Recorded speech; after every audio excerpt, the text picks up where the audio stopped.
बिस्मिल्लाहिर्रहमानिर्रहीम। अस्सलाम वालेकुम। Ittehad college of pharmacy and health sciences के फार्माकोग्नोसी लेक्चर नंबर 3 में आप लोगों को वेलकम है। आज का टॉपिक शुरू करने से पहले हम पिछला थोड़ा सा रिवाइज कर लेते हैं कि पिछले लेक्चर में हम क्या पढ़ रहे थे। पिछले लेक्चर में हम बात कर रहे थे मैकेनिज्म ऑफ एलर्जी की। एलर्जी का मैकेनिज्म ऑफ एक्शन क्या है, कैसे एलर्जी होती है। तो जब बॉडी का फर्स्ट टाइम एक्सपोजर होता है एलर्जन से, एलर्जन जब एंटर होता है बॉडी के अंदर, तो बी लिम्फोसाइट्स जो हैं वो उसको कैप्चर कर लेते हैं, पकड़ लेते हैं और उसके अगेंस्ट एंटीबॉडी या इम्यूनोग्लोबुलिन ए जो है वो बनाना शुरू कर देते हैं। तो इनमें से कुछ एंटीबॉडीज जो होती हैं वो मास्ट सेल के साथ जाके अटैच हो जाती हैं।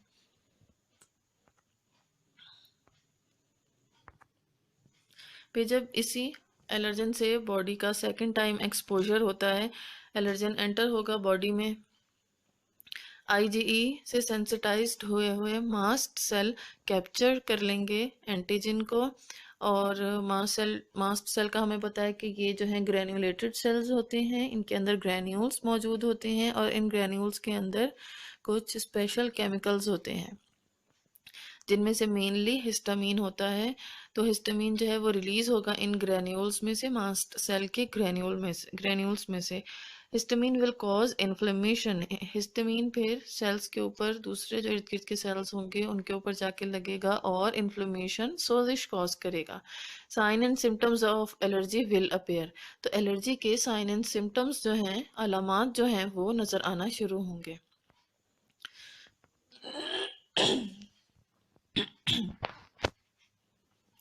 इसके अलावा हमने इन्फ्लेमेटरी मीडिएटर्स पढ़े थे। Can inflammatory mediator is a messenger या केमिकल मैसेंजर भी कह सकते हैं, that act on blood vessel और सेल टू कॉज इन्फ्लेमेशन। ये एक्ट करते हैं किस चीज़ पे, कहाँ पे जाके ये काम करते हैं? ब्लड वेसल्स पे और सेल्स के ऊपर, और इन्फ्लेमेशन जो है वो उसका सबब बनते हैं। इन्फ्लेमेशन सोजिश का बाइस बनते हैं। इसमें सबसे जो मेन एग्जांपल है वो है histamine.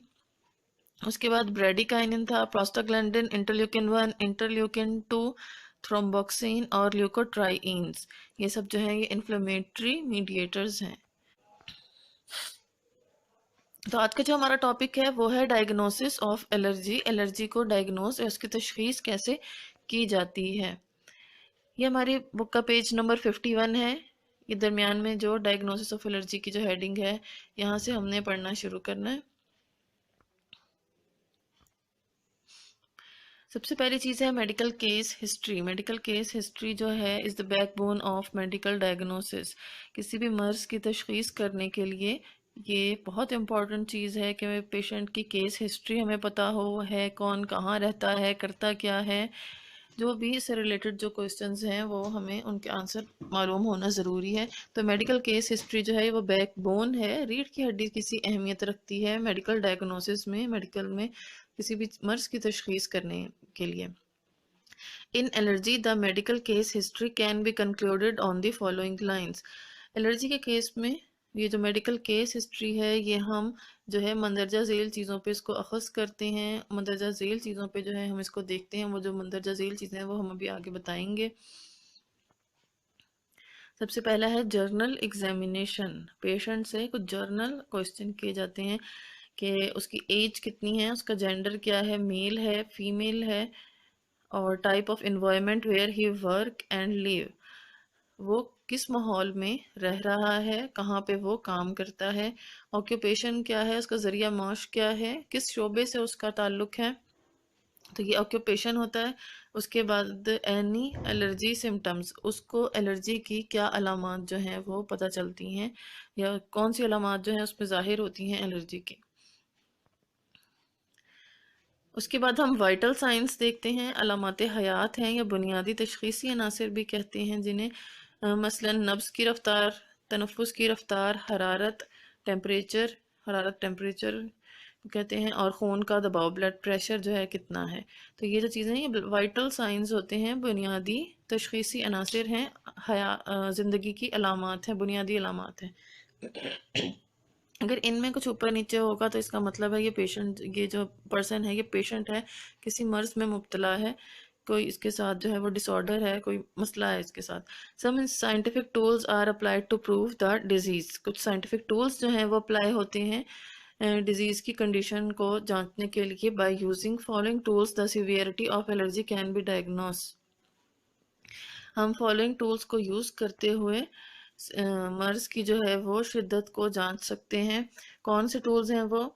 Number 1 BP, blood pressure, patient का कितना है, टेम्परेचर, उसका हरारत कितनी है, ब्रेथिंग रेट। इसके अलावा ब्रेथिंग रेट हो गया, सांस का तनफुस की रफ्तार हो गई। अगर किसी पर्सन को अस्थमा है तो वो जो है वो 1 मिनट में बहुत जल्दी जल्दी सांस लेगा, सांस थोड़े होंगे, छोटे होंगे, लेकिन काफ़ी जल्दी जल्दी सांस लेगा। इसके अलावा पल्स रेट है, number of heart beats per minute, या जिसे बीपीएम भी कहते हैं। एक दफ़ा में 1 मिनट में जो है वो कितनी दफ़ा हार्ट बीट करेगा, तो ये पल्स रेट होता है। कार्डियक आउटपुट क्या है? तो कार्डियक आउटपुट जो है हम कैलकुलेशंस के ज़रिए फाइंड आउट करते हैं। ये चीज़ आप अच्छी तरह डिटेल में जो है वो फिजियोलॉजी में देखेंगे। The amount of blood the heart pumps through the circulatory system in a minute, 1 minute के अंदर जो है हार्ट कितनी दफ़ा कितना खून पंप करता है, तो ये कार्डियक आउटपुट होता है। और हार्ट रेट क्या है? Heart rate is the number of times पर minute that the heart contracts, 1 minute में कितनी दफ़ा हार्ट कॉन्ट्रैक्ट करता है, कितनी दफ़ा हार्ट सिकुड़ता है, तो ये हार्ट रेट होता है। जो नेक्स्ट है एलर्जी टेस्टिंग। एलर्जी टेस्टिंग कैसे होती है? Allergy testing measures how a person reacts to the specific allergen. Allergy testing में हम ये मेजर करते हैं कि जो पर्सन है वो कैसे जो है, कोई भी पर्सन जिसको एलर्जी हो रही है वो उस स्पेसिफिक एलर्जन के अगेंस्ट कैसे रिएक्ट कर रही है उसकी बॉडी। जब ये एलर्जन कौन कौन से हो सकते हैं? Such as tree pollen, tree का पॉलन हो सकता है, पेट डेंडर हो सकता है, फूड्स हो सकती हैं, मेडिकेशंस हो सकती हैं, और मोल्ड्स हो सकते हैं। मोल्ड क्या है? Mould is a type of fungi, फफूंदी या फंगस की एक किस्म है जिसे मोल्ड कहते हैं। लोग इससे भी एलर्जिक होते हैं। A positive allergy test means that a person has a specific allergic antibody to the substance tested. अगर किसी का पॉजिटिव टेस्ट आ जाए, एलर्जी टेस्ट पॉजिटिव आ जाए, तो इसका मतलब है कि इस पर्सन में जो है इस स्पेसिफिक एंटीजन के अगेंस्ट एंटीबॉडीज़ बनी हुई हैं। This often means that the person is allergic to the substance. इसका ये मतलब भी होता है कि ये जो पर्सन है ये इस मखसूस सब्सटेंस के अगेंस्ट इस मखसूस सब्सटेंस से एलर्जिक है। एलर्जी टेस्टिंग में कौन कौन सी चीज़ें आती हैं? एक तो स्किन टेस्ट आता है, दूसरा ब्लड टेस्ट आता है। सबसे पहले हम स्किन टेस्ट देख लेते हैं। ये हम डिटेल में नेक्स्ट लेक्चर में पढ़ेंगे, अभी मैं सिर्फ इसका ओवरव्यू दूंगी। स्क्रैच टेस्ट होता है या स्किन प्रिक टेस्ट भी इसको कहते हैं, पैच टेस्ट और इंट्राडर्मल टेस्ट। सबसे पहले है स्किन टेस्ट। स्किन टेस्ट में स्क्रैच टेस्ट। स्क्रैच टेस्ट में ये जो है पेशेंट के जो फोर आर्म या बैक पे ये टेस्ट करते हैं। ये जो आपको पिक्चर नज़र आ रही है इसमें मार्किंग कर दी है, इसके फोर आर्म पे जो है मार्किंग कर दी है, और लेंसेट से एक छोटी सी सुई टाइप की चीज़ सुई होती है, इसे ज़रा से स्किन को स्क्रैच कर देते हैं, थोड़ा सा खुरच देते हैं, स्किन को प्रिक कर देते हैं हल्का सा, जो है उसे एक दफ़ा जो है पिंच कर देंगे, एक दफ़ा मार देंगे। खून नहीं निकलेगा, थोड़ा सा स्किन को बस ज़रा सा स्क्रैच करना है, थोड़ा सा खुरचना है। बहुत गहरा कट या बहुत गहरा जो है वो सुई को नहीं मारेंगे।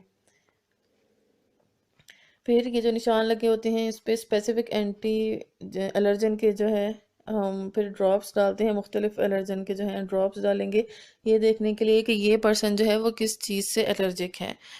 15 से 20 मिनट के बाद जो है इसका टेस्ट का रिज़ल्ट आना शुरू हो जाता है। जो हमने एलर्जन का सोल्यूशन स्किन के ऊपर प्लेस किया था, तो बंदा जिस चीज़ से या वो जो पर्सन है वो जिस चीज़ से एलर्जिक होगा, तो वहाँ पे उस स्पेसिफिक पॉइंट पे जो है वो स्किन रेड हो जाएगी और इच्ची हो जाएगी, इच्ची खारिश होगी और वहाँ से जो है स्किन रेड हो जाएगी।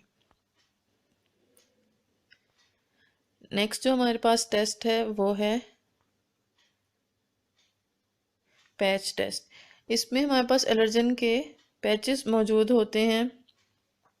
इस तरह के पैचेस मौजूद होते हैं जिसमें जो है ये मुख्तलिफ एलर्जन्स होते हैं। जो आपको ब्लिस्टर्स नज़र आ रहे हैं, इसमें एलर्जन है। ये मोस्टली टेस्ट जो है डर्माटाइटिस के लिए होता है, कॉन्टेक्टेंट एलर्जन्स के लिए होता है। वो चीज़ें जो स्किन के साथ कांटेक्ट में आने की वजह से जो है एलर्जी होती है, उन्हें कॉन्टेक्टेंट एलर्जन कहते हैं।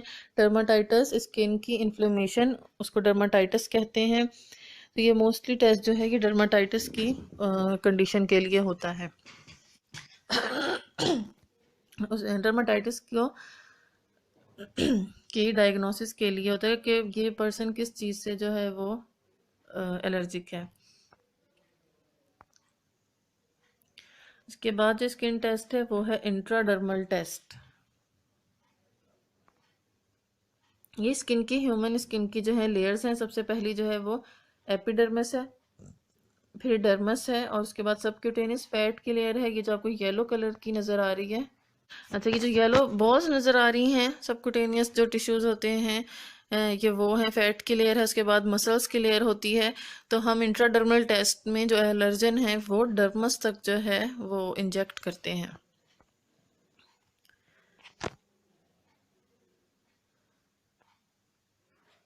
ये वाला जो है, ये वाला हम इसमें ये वाला ऐसे इंजेक्ट करते हैं कि जो एलर्जन है वो हम स्किन की जो इस लेयर में जो पिंक पिंक सी लेयर आ रही है, इसमें जो है इंजेक्ट करते हैं एलर्जन को, और फिर चेक करते हैं कि क्या रिएक्शन दे रही है बॉडी।